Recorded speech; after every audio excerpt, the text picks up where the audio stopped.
Pada tahun 1889, perusahaan Eastman Kodak didirikan oleh George Eastman dan menjadi pemimpin dalam industri fotografi selama hampir satu abad.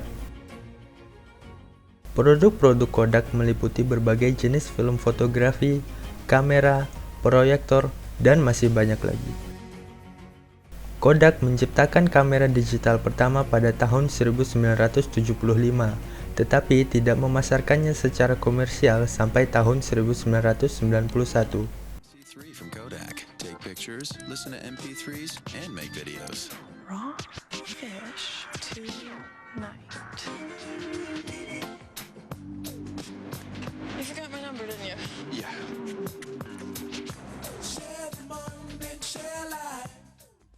Fujifilm, pesaing utama Kodak, didirikan pada tahun 1934 sebagai bagian dari inisiatif pemerintah Jepang untuk membangun industri fotografi domestik.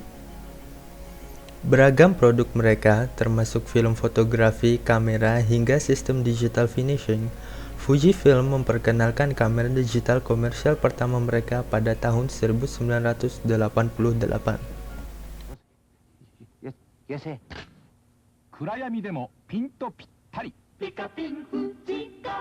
Sebelum kemunculan teknologi digital, baik Kodak maupun Fujifilm berfokus pada produksi film fotografi berkualitas tinggi. Mereka memproduksi kamera untuk berbagai segmen pasar, dari kamera sekali pakai hingga kamera profesional, untuk memenuhi berbagai kebutuhan pasar di industri fotografi. Sebelum fotografi digital menjadi hal yang mainstream, Kodak dan Fujifilm menjadi pemain dominan dalam industri fotografi, dengan Fujifilm yang secara bertahap mengejar ketertinggalannya dari Kodak. Namun, pada tahun 1960-an, Fujifilm mempunyai ambisi untuk melampaui Kodak dan memulai upaya mereka untuk mencapai tujuan tersebut. Persaingan di antara kedua perusahaan ini mencapai puncaknya pada tahun 1980 hingga 1990-an, ketika keduanya berusaha untuk mendominasi pasar global. Pada tahun 1988, era fotografi digital dimulai dengan diperkenalkannya kamera digital konsumen oleh Sony, Canon, dan Fujifilm. Meskipun Kodak telah menciptakan kamera digital pertama pada tahun 1975, mereka belum masuk ke dalam pasar kamera digital sampai tahun 1991.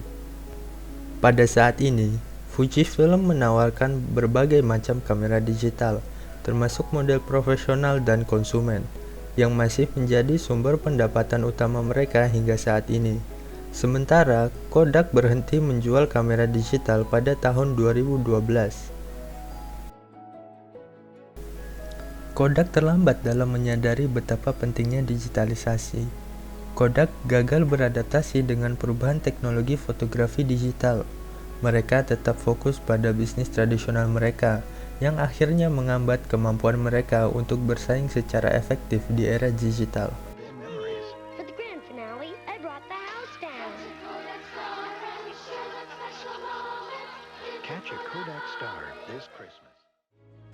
Pada tahun 2007, Kodak masih kesulitan mengembangkan bisnis digitalnya dan sangat mengandalkan teknologi tradisional untuk pendapatan di pasar yang menyusut. Hal ini membuat Kodak tertinggal jauh dibandingkan Fujifilm dan lainnya. Kegagalan tersebut disebabkan oleh ketidakmampuan Kodak untuk menyesuaikan bisnisnya, menggunakan teknologi digital secara efektif, dan memanfaatkan sumber daya untuk menciptakan keuntungan. Sementara itu, Fujifilm lebih berhasil dalam menyesuaikan dengan munculnya fotografi digital dan perubahan lain dalam lingkungan bisnisnya. Mereka mengakui dampak teknologi digital sejak awal dan meluncurkan strategi Information and Imaging atau INI pada tahun 1997. Inisiatif Vision 80 mereka yang diluncurkan pada tahun 2011 memprioritaskan area bisnis seperti healthcare, document solution, seni grafis, perangkat optik, dan pencitraan digital. Dibandingkan dengan Kodak, strategi Fujifilm secara konsisten dirancang dan diimplementasikan. Kemampuan Fujifilm untuk menyesuaikan dan menyusun ulang kompetensi teknologi mempunyai peran penting dalam membedakan trajektori kedua perusahaan. Sejarah Kodak dan Fujifilm mengilustrasikan pentingnya adaptasi dan inovasi dalam menghadapi perkembangan teknologi. Meskipun kedua perusahaan awalnya sukses dalam industri fotografi tradisional, respons mereka terhadap revolusi digital sangat berbeda. Trajektori yang kontras antara Kodak dan Fujifilm menyoroti pentingnya visi strategis, adaptabilitas, dan inovasi dalam mempertahankan kesuksesan jangka panjang di langkah bisnis yang terus berubah dengan cepat.